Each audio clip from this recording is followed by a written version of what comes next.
The Development Committee meeting is important for the World Bank because it enables us to hear directly from our shareholders beyond the normal country dialogues and in concert with other countries.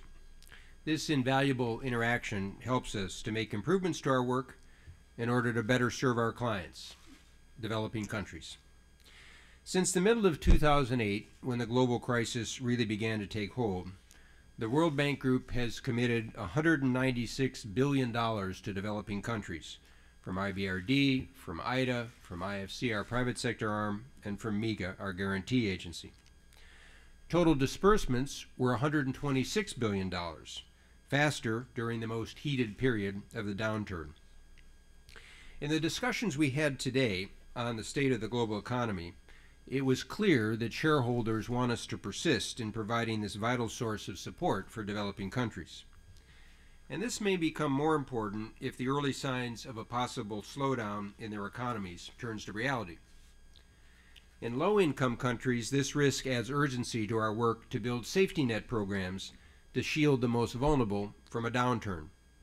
We've helped expand the conditional cash transfer model that was pioneered by Mexico and Brazil to over 40 countries.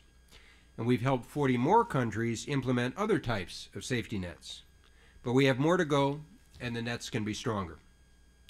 Shareholders want us to assist in real time to crises as they emerge in the global economy. A good example is the decision we announced today to boost World Bank assistance to the countries in the Horn of Africa to $1.88 billion over 5 years, from the previously announced sum of $500 million. This will include $250 million from the crisis response window in the International Development Association, our fund for the poorest. This crisis window is a good example. It's a new tool. We called for it, designed it, and persuaded the IDA donors to endorse it just last year.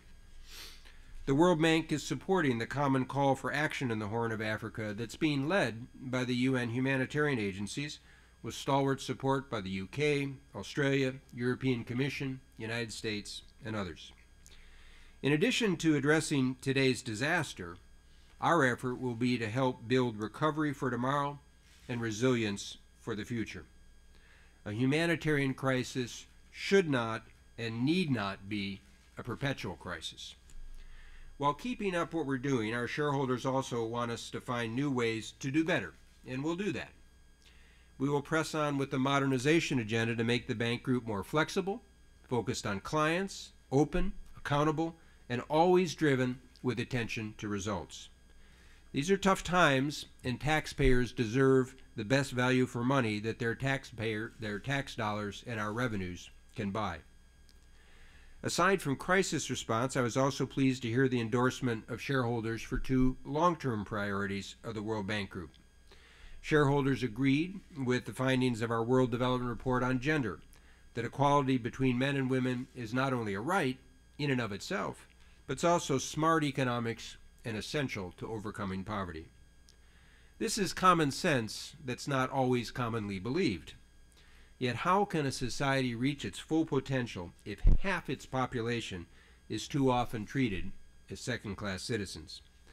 So we'll now work to ensure that the implications for gender are embedded in everything we do, from land titling to designing social security systems to infrastructure projects. There was also shareholder endorsement for the bank's new next World Development Report on jobs. With unemployment soaring in developed countries and a youth bulge and lack of jobs and the lack of dignity associated with work among the many causes of the Arab Spring, this project could not come at a better time. We also had a chance during these meetings to discuss the global situation, and particularly the looming danger that failure to take decisive action in Europe and the United States may shake the entire global economy, throwing developing countries off track, and they are today's engine of global growth. The numbers emerging out of developing countries over the past month, even the past week, are shaking and shaky. As Ben Franklin said during another era of crisis, we must hang together, as men and women, as developed and developing economies, as G20 and G187, our entire World Bank membership, or we'll hang separately. And that, I think, is the fundamental message of this meeting. Thank you. So good job. See you. Thank you.